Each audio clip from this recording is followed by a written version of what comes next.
দর্শক, আপনারা এই যে একটি ছোট্ট ছেলেকে দেখতে পাচ্ছেন, যে ছেলেটি আমরাটাকে কেটে খুব চমৎকারভাবে মাশাআল্লাহ ফুলের মতো করে তৈরি করে আমাদেরকে খেতে দিচ্ছেন, অর্থাৎ সে বিক্রি করছেন। ওনার ইনকাম নাকি ডেইলি প্রায় 5 থেকে 600 টাকা ইনকাম হয়। আলহামদুলিল্লাহ, তো খুব খুশি লেগেছে।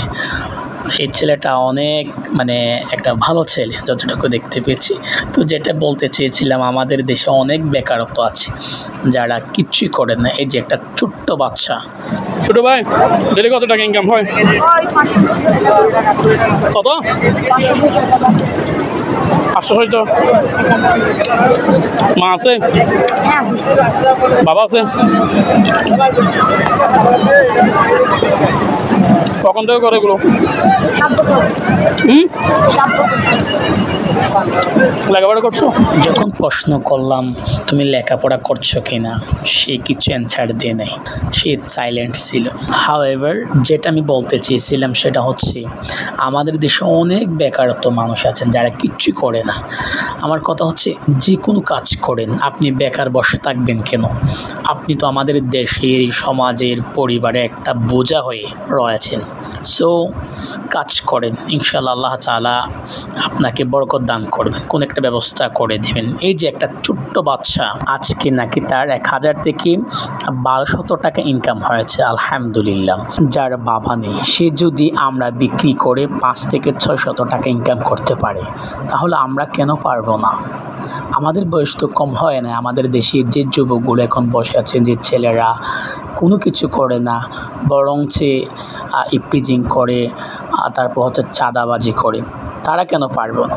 এই ছেলেটা নাকি আজকে প্রায় 1000 থেকে 1200 টাকা ইনকাম করছেন, আলহামদুলিল্লাহ।